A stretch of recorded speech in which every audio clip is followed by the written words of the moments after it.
Hey, everybody, welcome to this episode of Extraordinary Women. Today we have, oh my gosh, she is so dear and near to my heart, Dr. Mary Canty Merrill. Dr. Mary, as she likes to be called. Please tell our audience who you are, what you do, and what you're all about. Oh my goodness, thank you. Yolanda, first of all, thank you so much for having me and inviting me into your space. And I am really delighted to be here. Yes. And as Yolanda has mentioned to you, I am Dr. Mary, and I am an industrial and organizational psychologist. I am a life transition guide, speaker, author, educator, world traveler. And I wear so many different hats, but I do focus in the niche in terms of, excuse me, grief and loss. So it is helping people to navigate the space of grief and loss. And when we talk about grief and loss, people generally tend to equate loss to death, but it is so much broader than that. Loss is so many different things, and I will talk about that as we go along. But anyway, yeah, I'm the CEO, founder and CEO of I Level Up Consulting, and I'm based in upstate South Carolina. Yes. And I actually just relocated back to this area right before the pandemic. I am a native of South Carolina, but I've been gone for over 30 years. Wow. And I literally just relocated back to this area. So I am pleased to be here with you. Thank you. I am so happy to have you here. Like this has been a long time coming. So, wow. So when I first met you, you were actually, all I saw was this world traveler. Okay. Every second, you and your husband at the time were like traveling to every country there was. I'm like, oh my God, that's so dope. Yes. I was I want to be her. It was wonderful. We had gone to some wonderful places. And yeah. I tell you, we had our lives set up where, well, he was retired and he started a business when we moved to Colorado. Right. And I left my job at the time and, joined him as the chief operating officer. And so we literally built our work schedule around our travel schedule. Right. Because we were gone so much. Yes. And excuse me, international trips here and there. And of course, we did the national park things with the RV and yeah. So it was fun. That was a wonderful time. That was my ace boon coon when it came to travel. We're going to get into him in a little bit. Okay. But what really attracted me to you was your no holds bar approach to race and the workplace. Yep. Because as you know, I did an experiment where I changed my race to a white woman and got job offers. And at the time that you and I had met, I was just coming off that experiment. And then I met you and I'm like, oh my goodness, like she is so real. Like when you go into corporations and you talk to people about race relations, you do not hold back. You tell people, it's like, keep it real, Mary. Keep it real. Oh, yeah. You tell people the real deal. And that's what really attracted me to you and your work. Can you explain to people what is an industrial psychologist? Okay. Industrial and organizational psychologist, essentially what a clinical psychologist does with individuals, working with them from a mental health perspective. My role has been working in corporations, companies, and it's working on performance management, helping executives to transition into new roles, providing consulting and coaching services for teams, for leaders, working with individuals in terms of, job improvement, the whole performance cycle, building performance management systems. So that is where I have focused, almost 30 years over 30 years, I focused on that type of work. Right. And that is where my work energy was until, I did a shift. I didn't realize that all of the stuff that was happening in my life was actually preparing me to take a different path. So I now have a new role, and we'll talk about that as Yeah. well. But that is where I was working with organizations. And in terms too of, um, diversity, equity, and inclusion, I did a lot of work around that, and it was quite interesting. The things that Yeah. I found out, and even my travels when I was traveling for business. I really have to tell you about a situation that I encountered in North Dakota. I'll tell you about that too whenever we get to that. But anyway, Okay. it Okay. You was. can tell us about it now. Let's I hear can tell you it. about it Yeah. now. Yeah. So was actually invited to work with a client organization who one of my colleagues, it was her client. She invited me to go there to work with her on an organizational development initiative. So I arrived in Bismarck, North Dakota. I actually got there before she did. And the one place that I could find, I mean, I'm traveling alone, which I've been so used to doing that because the consulting is a lonely job, it's lonely work. But the one restaurant I found was the Cracker Barrel. That was not too far away from my Of all places. hotel. Yeah. So I go to the Cracker Barrel, and I look around, and I know I'm the only person of color in the restaurant, which, of course, there again, that was not unusual especially for that part of the country, the Midwest. Correct. Yeah. So I go in and I have my dinner, and I'm sitting at a table of 4, just myself. So this white gentleman comes over to me, and he introduces himself as the manager.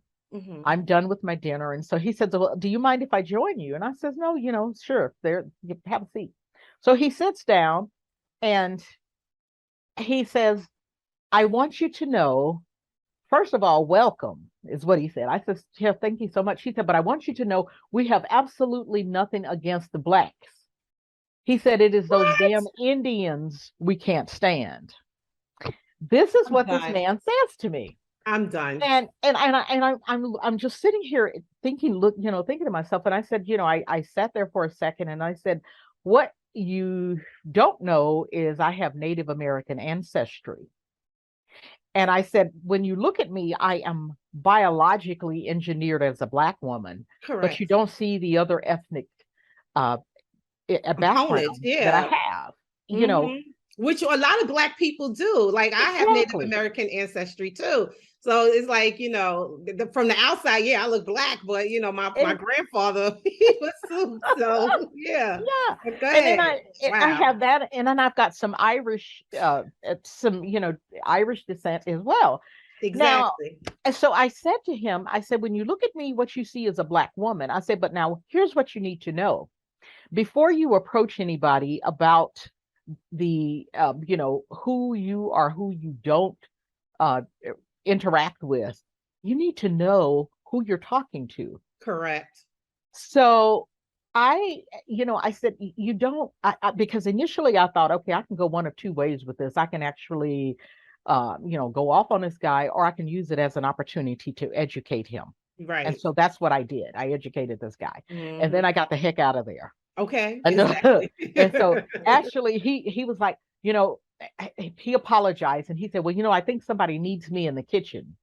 So he gets up and excuses himself. So I got up and I called my mother. I said, "Ma," I said, I'm here." And I said, "Well, I'm getting ready to get out of here because I don't want to find them to find me hanging from a tree out here." Okay, exactly. Or a So cornfield. You're in North Dakota, a cornfield somewhere. thank you. Thank you. And so that was the first, and of course I always got these microaggressions Yeah. working with organizations. I was working with a board of directors in South Dakota. And they said to me, we were, I'm getting ready to, we were working on an organizational change initiative. And so there's all these board of directors sitting around. I'm the only Black person in the room. Mm-hmm. And one of the women, she says, "Oh my goodness, you are just so well spoken." That is such a And diss. I That think is to such a myself, diss. It is. It's a little underhanded diss. it They don't is. understand that. Yeah. And I'm You're so thinking to myself, and I articulate. started to say to her, I spent 23 years in school. I ought to be able to speak a little bit of somewhat intelligently.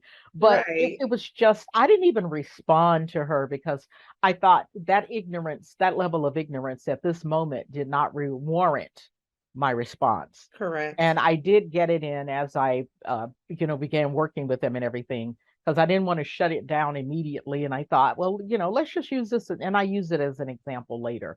But Yeah. yeah, I spent almost 12 years in Washington, D.C., where Yeah. what they call Chocolate City. Mm-hmm. And Not when I went anymore. to work and got this position and had to move to Denver, and my first assignments were these three states where I was generally the only Black or one of very few Black people. And then, of course, this is a woman, and then an outspoken woman at that, because Yeah. Midwest, a lot of times, the women, one of the things I discovered is they defer to men.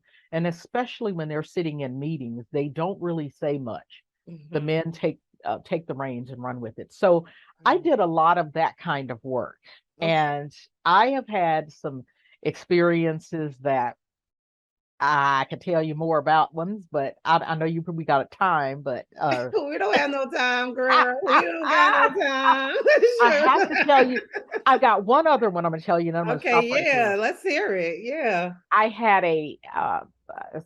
one of my former bosses said to Mm-hmm. me that a gentleman, white male, he was a CEO, he was looking for a coach. He needed somebody, an executive coach. So Okay. she said, "Mary, do you mind if I put your name in the ring?" Because he's, looking for folks, and he's got some other people that he's looking at too. And I said, "Well, yeah," I said, "That's fine." So I Mm-hmm. didn't think anything about it. She told me who he was and everything. Mm-hmm. So she called me up one day and she said, "I got to tell you that he has selected you as his executive coach. Oh wow. He wants you.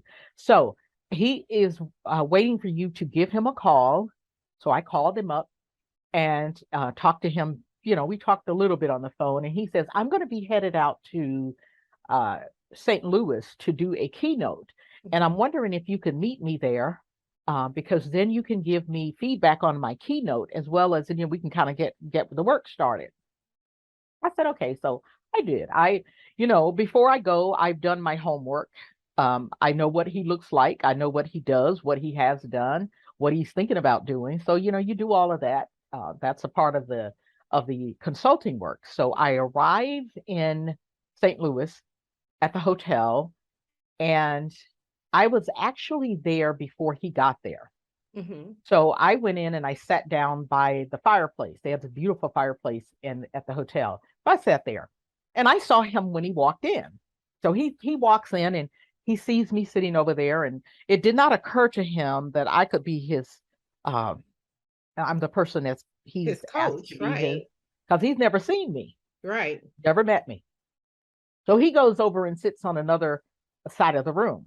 Mm-hmm. And he was, doing something with his phone or whatever. So at the time we were supposed to meet 4 o'clock, I got up and I walked over to him, and I introduced myself. And he said, "Nobody told me you were Black." And I said, "Nobody told me that you were stupid." No, you didn't. It came right out. Oh I my said, goodness. because, See, this is why. and Yes. I said, "The first thing we need to do is to work on that lack of sensitivity of Yes. yours." And he was like, "No, no, no, no, I didn't mean it like that." He was just, I said, "Well, tell me, how did you mean it?" Yeah. So he says, "Well, actually, I just, I saw your name on paper, and when I talked to you on the phone, I was just really surprised." I said, "Oh, so in other words, my name didn't look Black. I didn't sound Black. So you just made the assumption that Assumed. I was Yeah. something other than Black." And he said, "Yeah." So that man spent, I know, a month sending me flowers, Okay. candy, a host of things to say I'm sorry. He said, because I really did not mean it that way. I was just surprised. But we got, we got past it, and everything worked out perfectly. Yeah. But I've had more than a few of those kinds of encounters with people, not knowing who I am, or where that I'm a Black woman and what have you. And so I think over time, you hear a lot of these microaggressions, and you deal with a lot of this stuff from folks, and you just get to a point where it's like, you know what, I don't have the time. So I got to a point where, when you're working for a company and they assign you clients, you got to make that work. Correct. So some stuff you just don't really deal with, you let it go.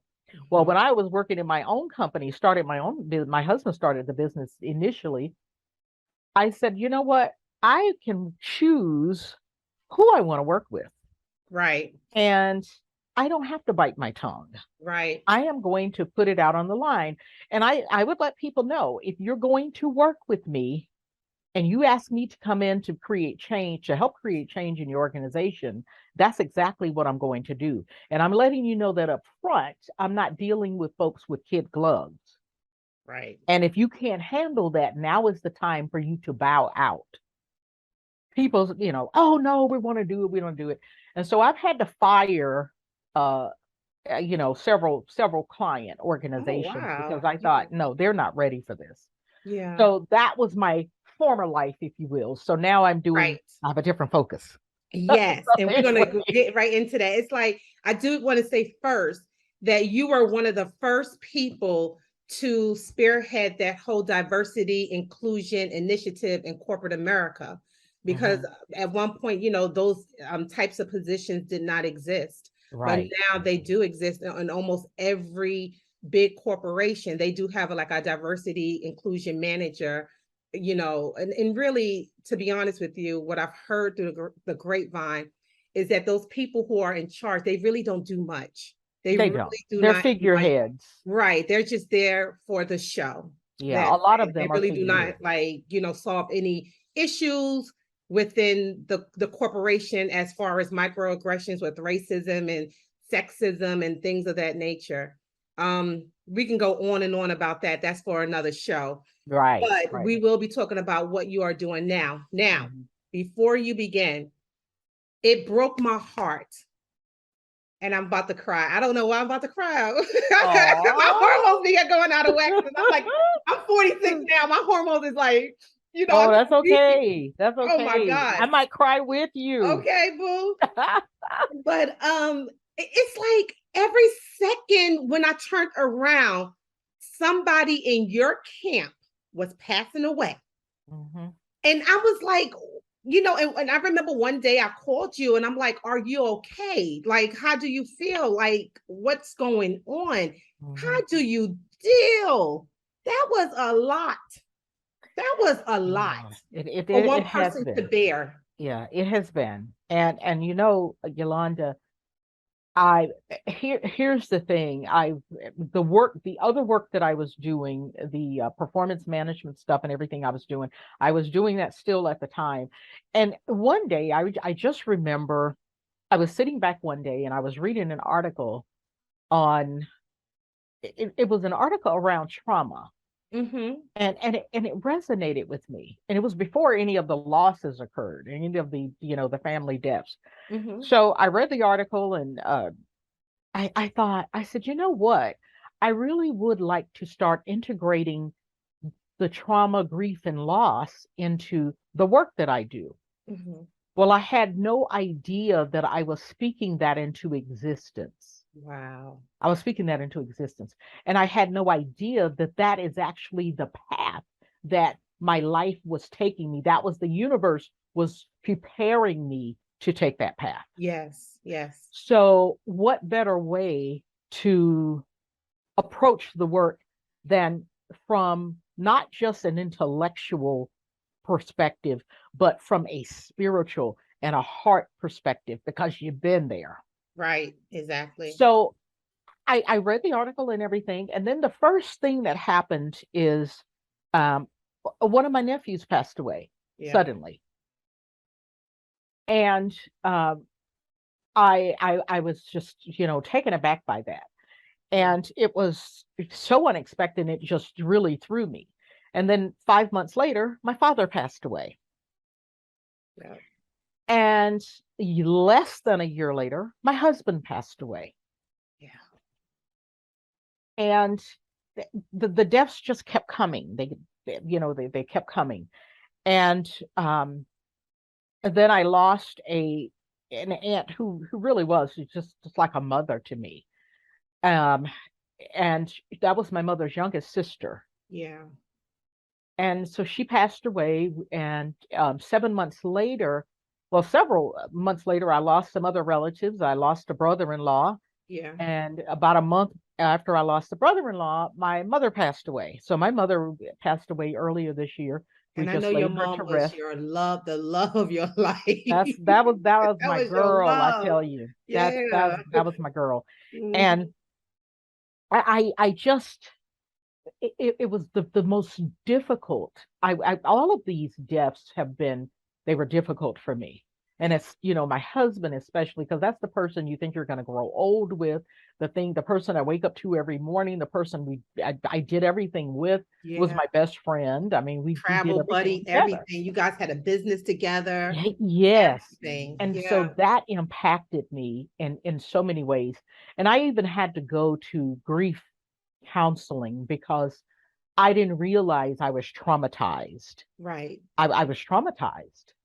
Um, and I actually did not just didn't know what to do with myself around that. It took me, I know for the first 6 months at least, I cried every single day, Yeah. every day. I couldn't believe it. And you know, I found him, and I was just like, I, you know, it was just the first time I've ever been in a situation like that. Hmm. And it took a long time for me to recover from that. And I really had not even recovered Right. when the other deaths started occurring. And then when my mother passed away, I'm like, this is person, the one person that I have not ever known life without.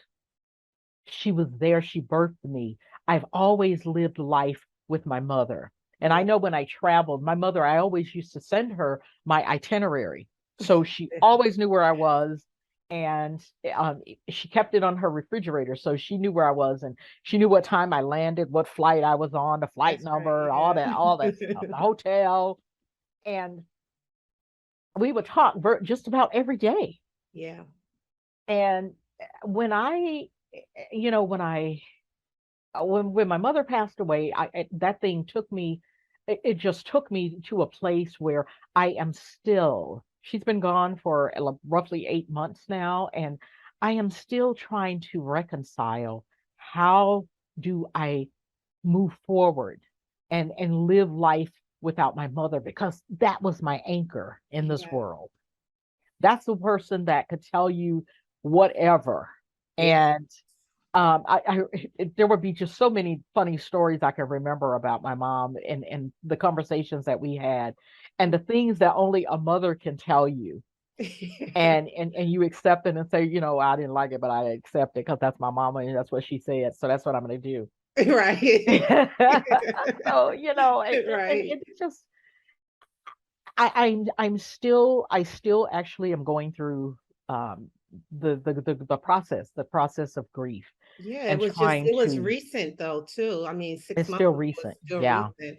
And a woman becomes a different person in the world once her mom passes away from the earth, you know. Yeah. It's Yeah. just like, your position in life is just different too, It's So different.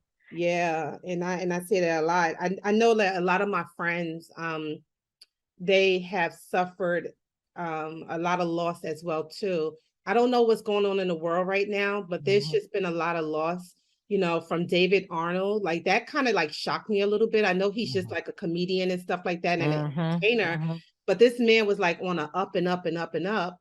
And all of a sudden, he just passes away in his 50s and he's healthy and he's like That's right. doing great things, for him and his family and traveling and finally being, getting that shine that he always wanted in the entertainment field. And for that all to just be taken away, with the ending of his life, Something. that was like horrific.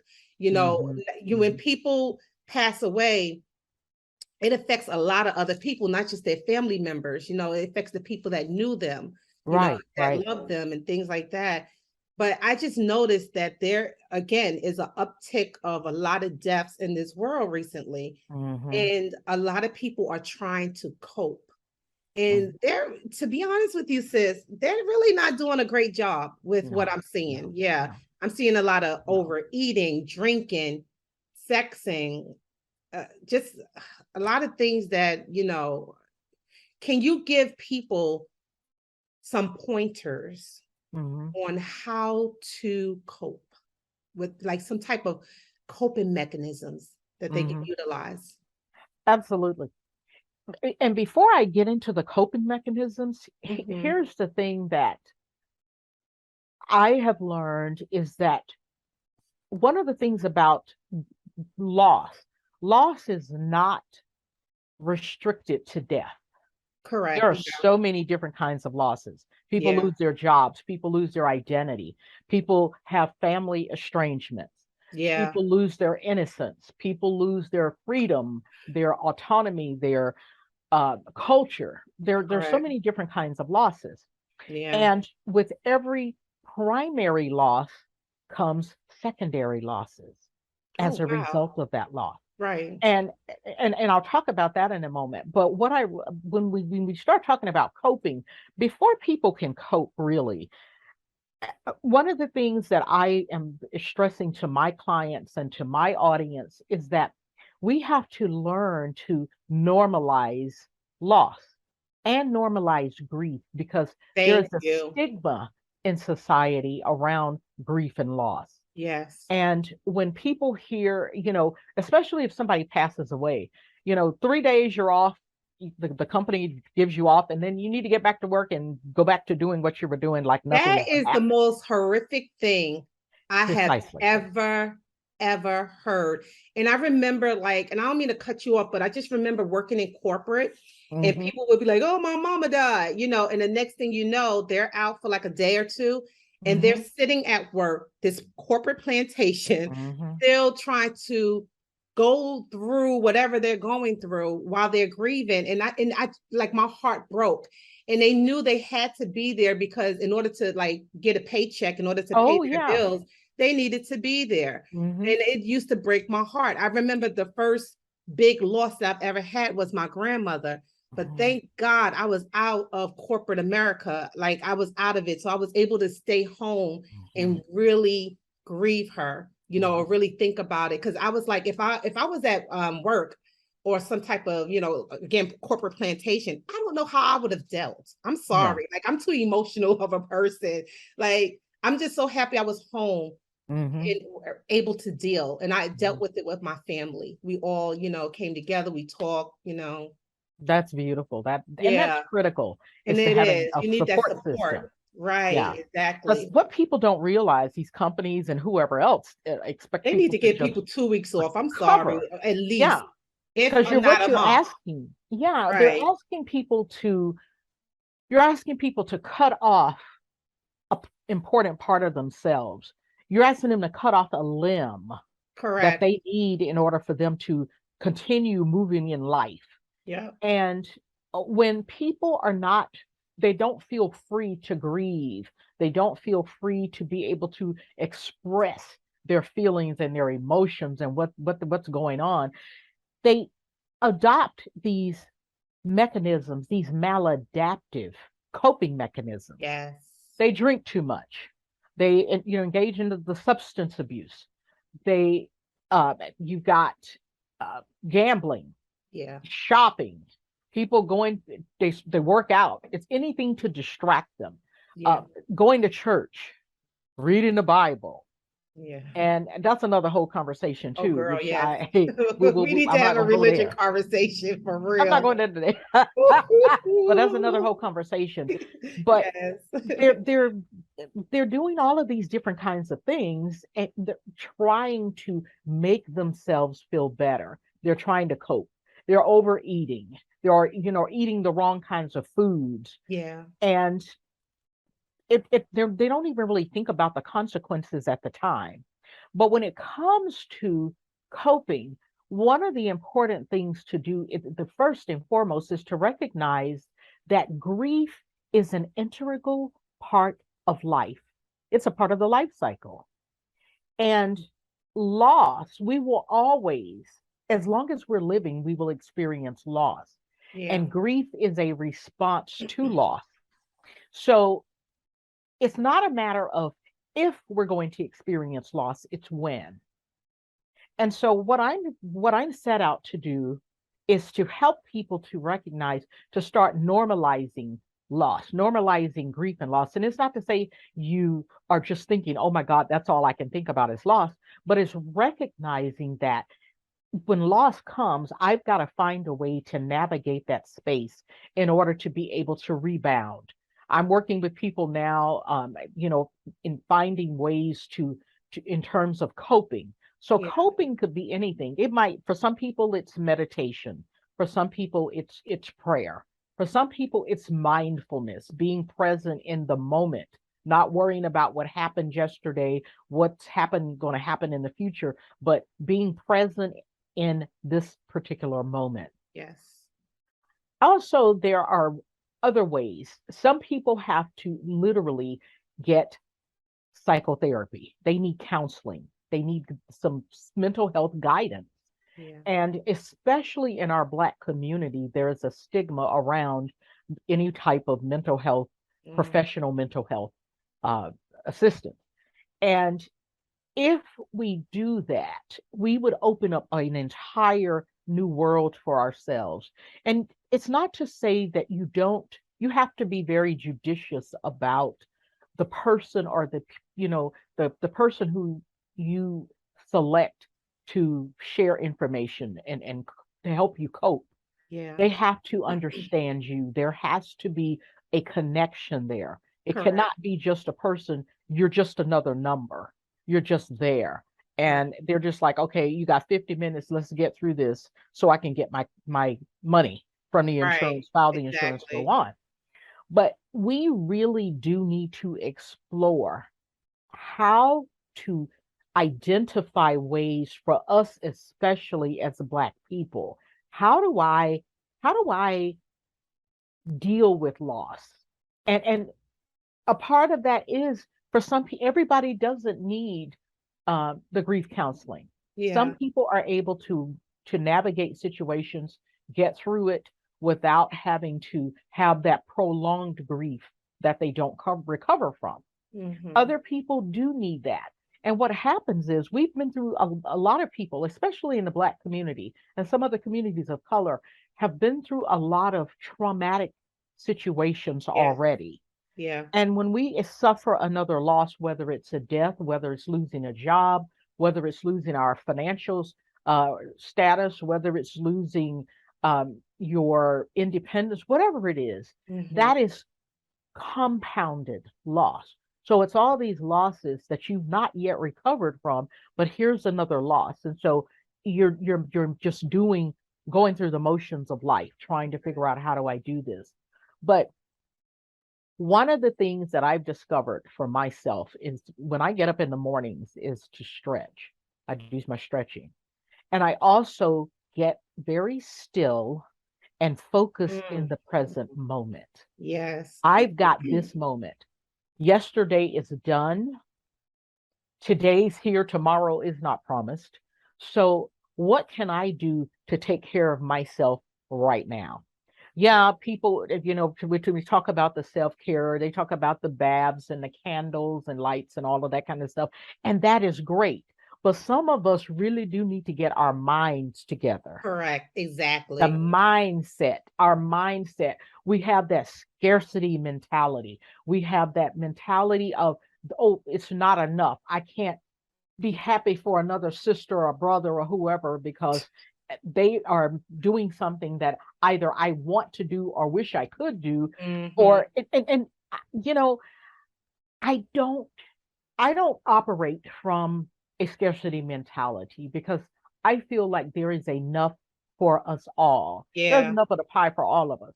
There is enough brokenness, enough drama, enough trauma in this world that we all could be doing work and there still be work to do. Correct. Right. But if we as Black people, especially, could get beyond the stigma of mental health, because yes, Black people do die by suicide. Black people do self-harm, Which is a myth cut in our themselves. community. They think that, we don't commit suicide, that we don't Exactly. have self-harm. Now, I will admit that when you was talking about loss, recently I lost over 100 pounds. And when I did that, Congratulations too, because you thank look you, sis. marvelous. Thank Marvelous. you. But when I did that, do you know I had to put myself back into therapy? And the reason why is because I kind of lost who I was a little bit. Like here it was, I miss fat Yolanda. And because she was my girl. She used to like give me the chocolate cake to eat when I wanted the chocolate cake and the cookies. But I really had to put myself back into therapy to kind of realign myself with who I am now That's versus right. who I was before.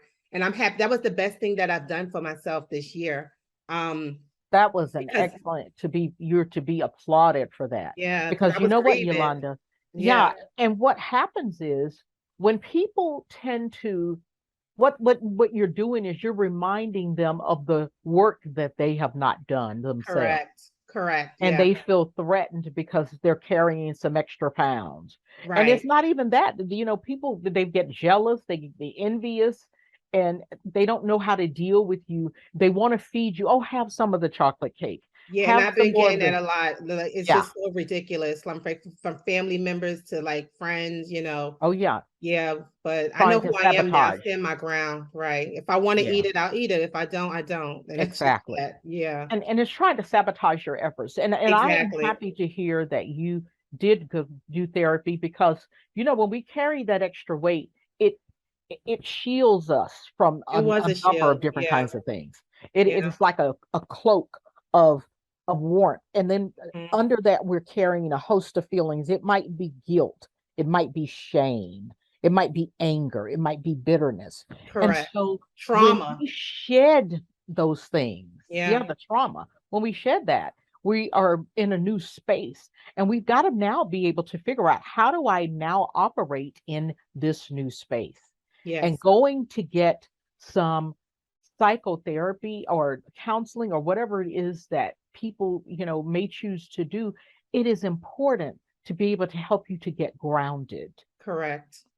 and ignore the naysayers, ignore Yeah. those people who are trying to sabotage you, because Yeah. that's going to happen.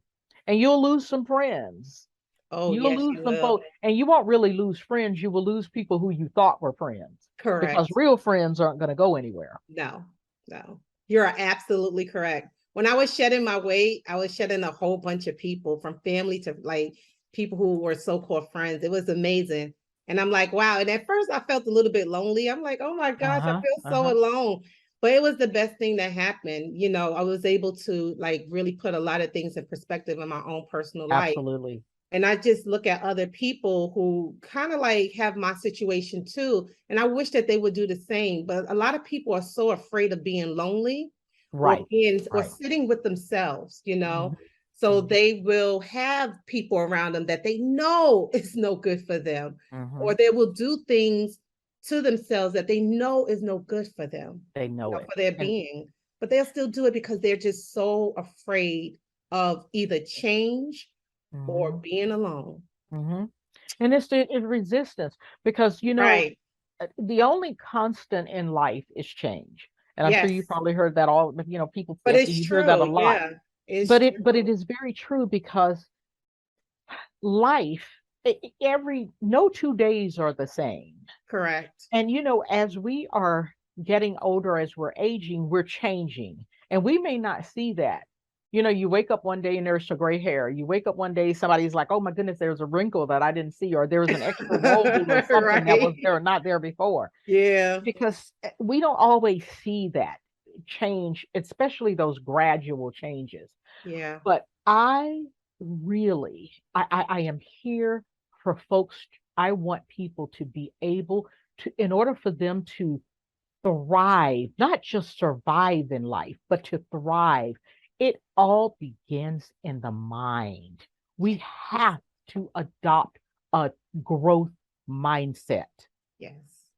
And you get that growth mindset because it's a matter of, I know for myself, I am a what I call a perpetual student. I'm always looking to learn. The more I learn, the more I realize I don't know.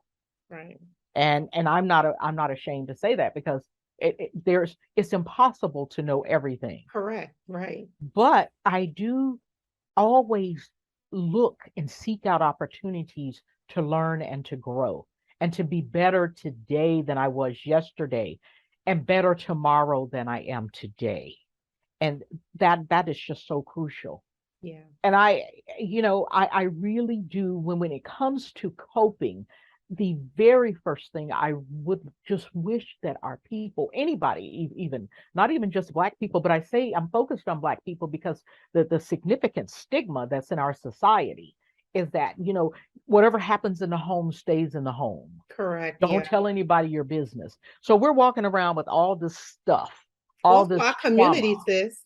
all this Our grief. whole entire community, it focuses on the same, thing. Whatever happens in our community, just stay in our Just stay in community, our community. And then we're Yeah. just focused. We're just still swimming in a whole sea of dysfunction. A whole sea of dysfunction, just swimming in it for years and years and years and years. It's just And you know what? I have gotten too to a point much. in life. I've gotten to a point in life. This is where I am in life. I do not hesitate to cut toxic people out of my life. I don't care if they are I don't care if they are family, Yep. if they're friends. If you're toxic, you gotta go. Go. Yes. Yep. And I'm not going to be long about getting you out. Yeah. Because I don't need that kind of drama in my life. Yeah. And I'm not going to tolerate it. Yeah. I always like to ask some of my clients when I'm talking to, we have different kinds of things. What are you tolerating? Correct. They don't think about it, but I said, I want you to make a list of those things that you are currently tolerating. And when they start making that list, they look at things, I'm tolerating relationships, or I'm tolerating not cleaning up my space. I'm tolerating not taking care of myself. I'm tolerating being in this relationship that's abusive. Yeah. I'm tolerating people talking to me any kind of way. I'm tolerating my kids disrespecting me. There's so many things that people are walking through life tolerating. And that is a part that's that grief, that's that trauma, that pain that they're struggling with. And every time they encounter a loss, whatever kind of loss that might be, it's adding like another brick to that layer, that another brick. There's another brick they're carrying. Yeah. But if we could get beyond worrying about what other people are going to think or what the community is going to think. F the community. Yeah. Yeah. You got to take care of yourself. Exactly. You've got to take care of yourself because no one is going to take care of you like you will. Correct. So, and if you're worried about what other people think, what other people are how they're going to perceive you, it doesn't matter how they're going to perceive you. Because the vast majority of those people are probably doing absolutely nothing to help you to reach higher ground. Right. So, yeah. Do you think that is self-love? Is that self-love? The getting rid of people, toxic things. We're taught, especially in church, to be so selfless of ourselves, to, no matter if you get beat up by somebody, turn the other cheek, or, empathize with them and try to like show them the errors of their ways. But what it does is it just beats you down even more. And to really think let me just say this, I tell you, I'm gonna go down this path very briefly. No, you keep it real, Dr. Mary. You keep it real. I So keep it real. say it. The Black church has done such a grave disservice to the Black community. Yeah. They will go in and they'll talk about, oh, well, the gay person, we can't deal with that. But Uncle Charlie is molesting somebody in the family, and they overlook that. Yeah. They don't think about, how am I treating the people in my household, the domestic abuse, all of these kinds of things. And they go to church, and it's like people are not even, they're doing church. And I say, sitting in church makes you no more a Christian than standing in a garage makes you a mechanic. Correct. And it some of this stuff we've done, it's religiosity. Well, I grew up in church and I've always gone to church. I mean, girl, I've gone to church and I see people, you look around and folks sleeping in church and everything. I'm like, why are you even here? Sleeping. And doing a host of other things. But they've done a disservice because even the church has looked down upon getting help, us getting help. And I was speaking with a young lady not too long ago, and she was actually had gone through counseling at church. And the person who was her counselor had gone out and spread the woman's business. What the woman told her, she had gone around, told people, and talked about it. What? And how much damage does that do to a person? And she reached out to me, and I connected her with someone who she's thriving with now. Thank goodness. But yeah. I absolutely abhor dealing with people when you can't even trust them. And this is why we're walking around with so much brokenness, because people know, you go into these, people go into these churches and whatever the case may be. And, I'm not to say, it's not saying that every single pastor is not authentic and really want to see people be liberated. But there are so many of them. It's the economy for them. It's a job. It's making money. It's elevating them. Correct. And I'm turned off by that. Yeah. And I grew up in church, but I am not going to sit under any kind of foolishness and call myself, oh, I'm a Christian sitting in church. Correct. I know the Bible. I mean, I can recite Bible verses front, left, center, back, forth, because I grew up in church, and I know that. And reciting Bible verses and things, that means absolutely nothing to me. You need to meet me where I am. Correct. If I'm hurting, if I've had a loss, if I'm dealing with grief, I need you to meet me where I am, regardless what you think about me. But you need to deal with the pain. Help me to deal with that pain if you really want to help me. Correct. And then when people talking about, when folks are going through traumatic experiences or any kind of loss, folks will say, well, if there's anything you need, let me know. Don't go there. Don't ask them if there's anything. When people are grieving, a lot of folks don't even know what they need. Correct. I think that's such like a dismissive thing. Like, yeah. Because what if I turn around and go, well, yeah, I need for you to help me clean my house because I just can't, I don't have the strength to do it. Are you going to come really do it? Yeah. You identify something that you can do. I know for me, what I've done in some cases is I've actually gone in and I've house sat while the family has gone out and taken care of business or gone to the services, because sometimes people are still bringing food or flowers. Correct. And I've been there and stayed at the house. I've actually had out-of-town guests. I got them and took them where they needed to go to get themselves prepared for the services. Correct. And I've been the host. I don't ask the person. It's like, you know what? Hey, I see this is a need. If you don't mind, I will go ahead and do this. And just take it upon myself to do. I cooked, gone into the person's house and cooked meals and fed them and their families too. Yeah. And it was after everybody had left. Yeah. Because people will come, everybody descends upon you. When somebody passes away, they're right there. They descend, they're all there.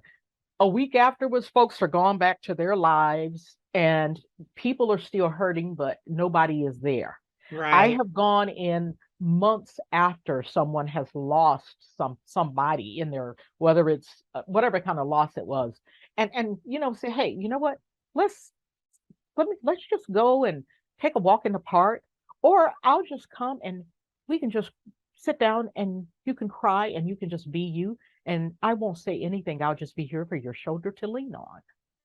I don't Yeah. have to say anything. I'm just here for you, and letting people know that. And those are the kinds of things that help people to start coming back from loss, being able to see that love, that compassion, that empathy. Those are things that help people cope.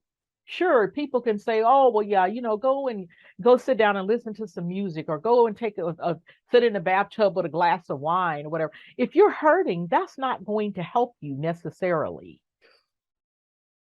What it Absolutely does is correct. if you start going down that path of drinking, you end up drinking too much and feeling like, I don't have to deal with my feelings. You start numbing, self-numbing, and I don't want to feel it. I'll eat, I'll drink, I'll abuse medications or whatever it is. Yeah. But it is being compassionate, showing other people the empathy and that helps people to begin the healing process, is knowing that somebody understands where I am and what I'm going through. Right. Even if you've not experienced the same kind of loss, you can empathize with where a person is. And those are things to help people cope, to be able to journaling is another thing. And I've always been a proponent of journaling. Oh, It's because yes. I know for me, when I write, I sit down and write, and then I go back. It's one way of me tracking my progress. And it's also another way for me to recognize where I was at a given point in life. Yes.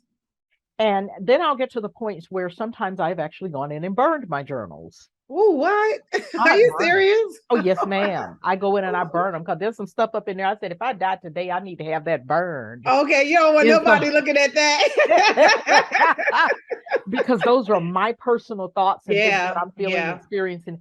But yeah, I would do that. And another reason, it's a cleansing process. it is. I don't Yeah, I don't have all of that trauma and all of that negative energy surrounding me. So I will just do set a bonfire and burn some journals. I'll burn some journals. I've done that. girl, I gotta do that because I have done it I don't because want something happening. My son like reading my journal, like what the what? yeah, yes, My ma'am. mama. I will burn those journals.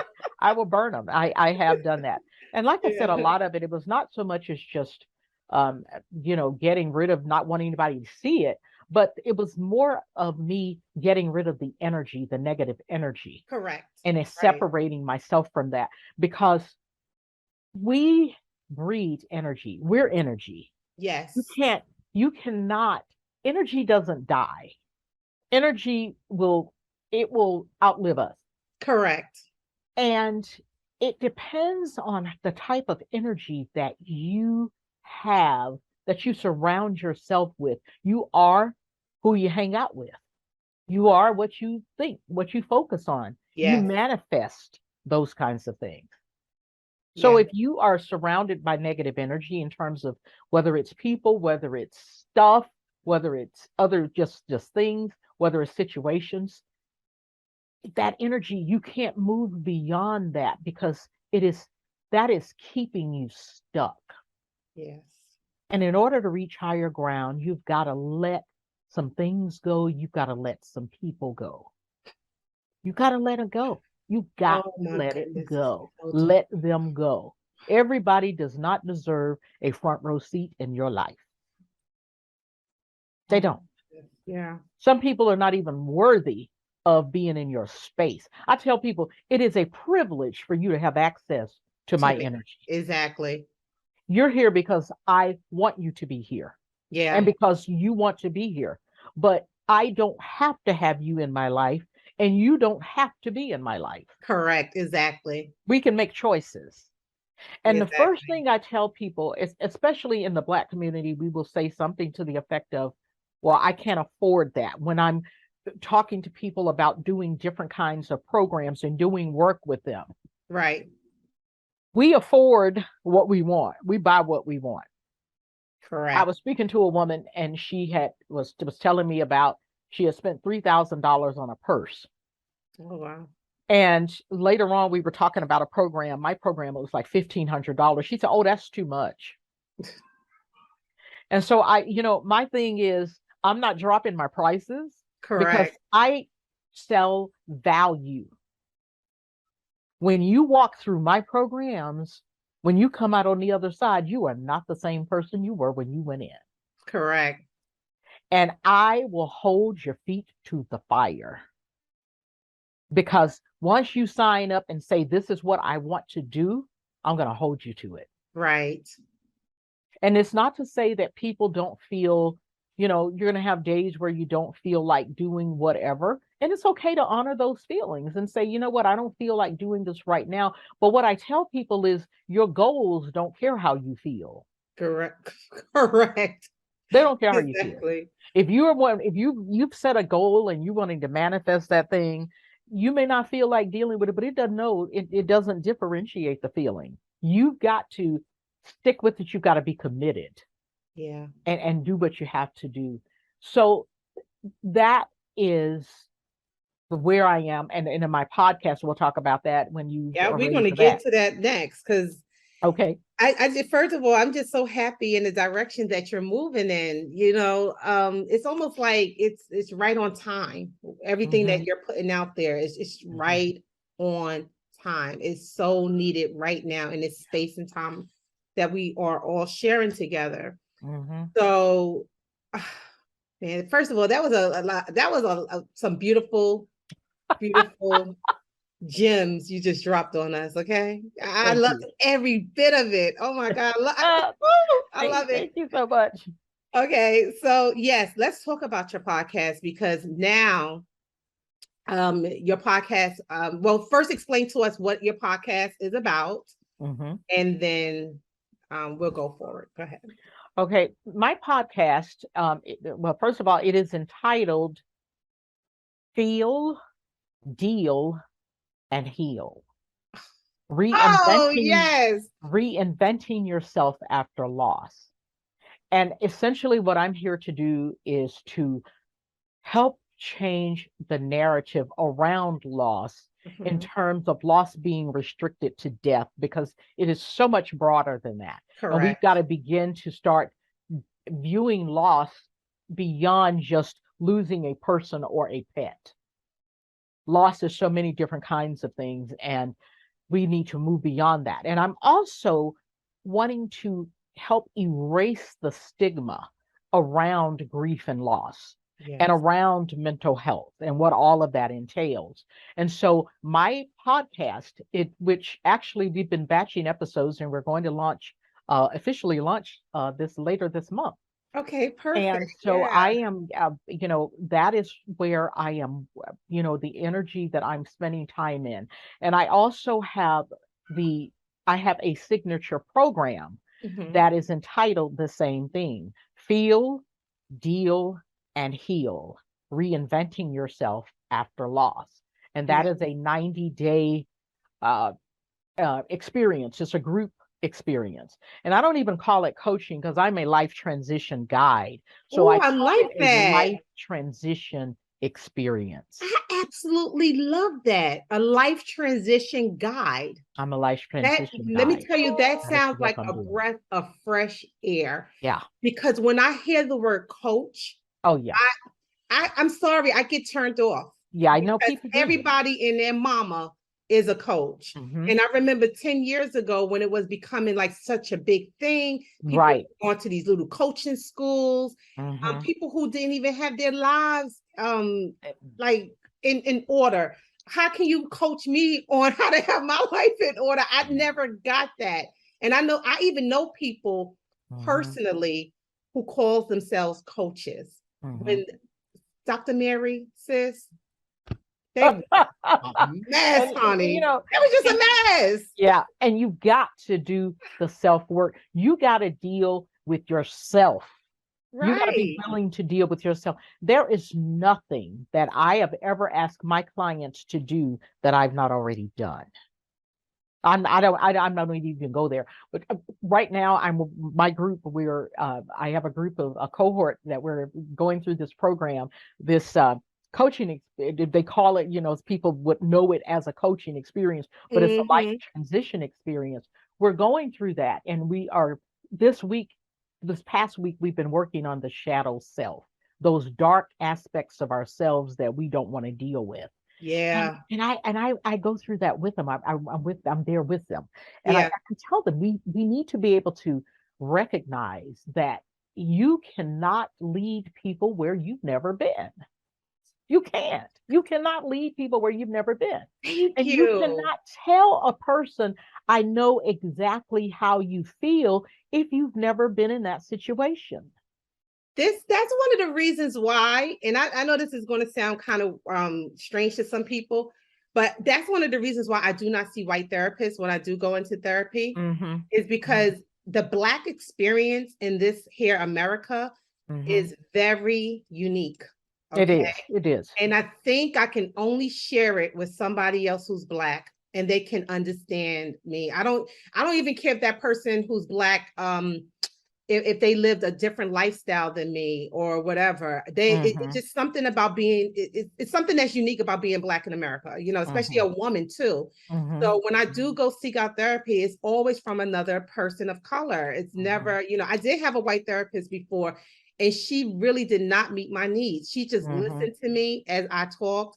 I did not feel anything from her. And it's Mm. because really she wasn't identifying with who I was as an Right. individual. Right. She wasn't in So, that space. right. And she just couldn't understand. She just Mm-hmm. could not understand. Mm-hmm. So, It makes a yeah, difference. It it does make a does. difference. I And I'm really not feel that saying you there aren't should any. go through it too in order Yeah. to help others. Mm-hmm.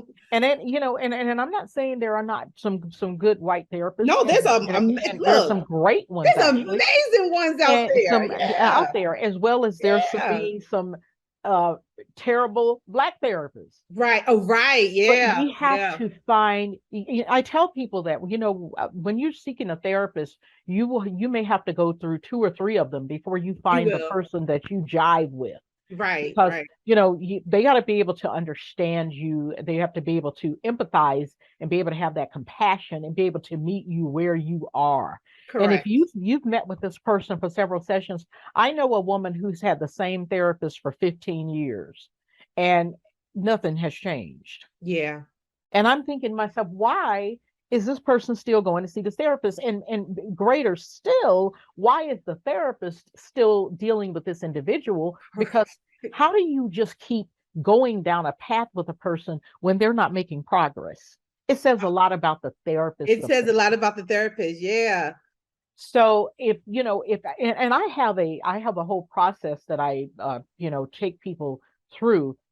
It's a readiness assessment to see a preliminary assessment where they are, what they're going through, what's happening, to even see if we can work together, because I don't Correct. work with everybody. Right. And I don't even I just it that's not even healthy to say that you can work with everybody, because you can't. Right. And if I recognize that I am not the person to work with this person, I can refer them to someone else. I'm happy you said that because most Yeah. people will just do it for the money. They're No, like, oh wow, there's somebody sitting in my seat. Oh wow, I can't. insurance I money. can't. Yeah. From a moral standpoint, I just cannot. I love what I do too much, and I care too much about people and Yeah. how they're treated to go down that path. And I just will not. I'm not going to. I don't care if I have had people who have wanted to work with me, and even organizations, and I turned them down because I knew at the outset it wasn't going to work. Wow. It Yeah. wasn't going to work. And it's no need in me being frustrated. There's no need in you being frustrated. There's no need in us wasting time and energy to even go down a path when we know that you are not ready, or you're not that I'm not the person that you need to work with. I don't hesitate. If we can't work together, that's okay. I'm not for everybody. Right. I'm not for everybody. So the podcast, I am Yes. the audience with the podcast. We are here, and it's to help to break down some of those to the stigmas and the myths around grief and loss, and to give people opportunities to share their experiences. One thing I can tell you about grief and loss is that I perceive that as especially when it has been around death, the grief steps, I cringe when I see some of these things about people talking about the steps of grief that you take. And I'm looking at that thinking that means absolutely nothing to me, because some of Right. those things were created by white males. Yeah. And in the Black community, we don't necessarily grieve the same way the white community grieve, or the Hispanic community doesn't grieve the same way the Black community grieves, or any Right. other community. Exactly. And so I have to be able to think about what has been the Black experience. What have we dealt with? And what shortage have what have we not gotten? Right. And so I am working with folks in terms of helping them to deal with grief and loss from a perspective of their life experiences, regardless what their race is. Because a lot of times people, one of those things was about bargaining, and I thought I've never had anybody pass away and did any bargaining. That was just Right. not a step I took. Right. And steps are not linear. You might move in one phase and back up and go to another phase. You might be in a phase of denial, and you might skip a phase and go to acceptance. Right. And then you might even go back to denial. No two people grieve alike, and no people grieve the same amount of time. Correct. And so I am working with individuals. That is my goal of podcasts. I'm bringing people on from all different walks of life, different socioeconomic statuses, different lifestyle preferences, Yeah. different races, different ethnicities, different parts of the world, different nationalities. So they are on speaking about a particular loss that they have experienced, whatever that loss may have been, and how they navigated that loss, what they learned from it, Yeah. and what do they want my audience to know about that experience, and how they moved and reshaped their lives to forge success. So this is what we're doing. So I've had some wonderful folks on so far. We've had some Yes. really great conversations, and this is where we are with doing this. So How can I'd they love for find people you? to be able to check us out. Yeah. How can they find your podcast? You it on your it's under Spotify, It's on and Spotify. Okay. if you will you We're going to provide put the that link link. in, everyone. So, Yeah. yeah, and the link will be on this video. Yes. And your contact information also will be on the video Yes. and everything. So people know where to find you, where to find a podcast and everything. But I just Right. wanted to make sure that it was on Spotify. It's on Spotify. And if they do not have a Spotify account, they will need to create a free Spotify account to be able to listen to the trailer. Because I've got the introductory trailer that will let people know what we're all about and what we're doing. So yes, I have a wonderful producer, and we have just had some fabulous guests on who have shared their experiences, and it's just been really phenomenal. And I'm just looking forward to moving ahead with this, and reaching people who are hurting and who are grieving, whether they have processed grief or processing grief right now, or whether it's a past grief they've never processed. Correct. Yeah.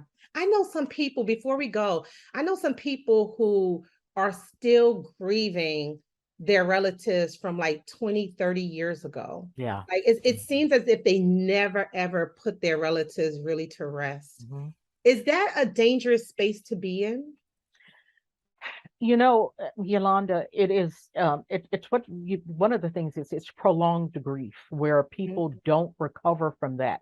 And because there are various reasons people don't recover, one of them is because they've not dealt with it. They've not stopped to consider it. They've done other things and numbed themselves, numbed their feelings, and not dealt with that. Some people really do need to have have a counseling experience to go through psychotherapy, grief therapy, to be able to deal with those kinds of things. Yeah. And then some people have told them, be strong, you're strong. Yeah. And they're putting on this they have this mask that they're wearing, and they're all messed up inside, but they've got this mask that'll crack if you touch it the wrong way, it'll crack. So yeah, it is not a healthy thing. Prolonged grief doesn't help anyone. And it causes all kind of it can cause physical issues. It can cause mental issues, as well as emotional issues, and even spiritual issues. I mean, it's multifaceted. And so there are people, true enough, have not grieved. When my husband passed away, I grieved publicly. I got on Facebook and I would let people know what I was going through each day or every other day or whatever I was feeling. Yeah. And I had people to tell me, you have given me a gift. Thank you for giving me the gift of accepting that I had not grieved, and it gives me permission to now grieve past losses. Right. So yes, people are shamed into like not, into like really expressing how they feel, because they don't want any backlash from anybody else. Like, oh, get over it. A lot of people used to tell me to get over things, and I'm like, well, I'm not ready to get over it. They'd be like, get over it. And I'm like, you can't get over it until you first feel it. Feel it. You got to deal with it. And then you can heal from it. That's what I'm talking about. Amen. Podcast. Absolutely. I can't wait. As soon as it drops, I'm going to promote it. Thank you so much. That's what we do. I appreciate you so much for this. Thank you. This has been a gem. So thank you for inviting me. And we've been saying we needed to catch up. So we've caught up today. I know we have, right? And so I appreciate it. And I don't take that lightly. I am grateful to have had the space and to have the opportunity to share with your audience. And I really do applaud the work that you are doing personally and professionally. You have made some great strides. And I applaud you for that. Thank you. Before you go, can you look in the camera and tell everybody, my name is Dr. Mary, and I'm an extraordinary woman. My name is Dr. Mary, and I am an extraordinary woman. That's right, sis. Yes. Extraordinary. Yes. I love you, girl. Thank you. Okay, love you too.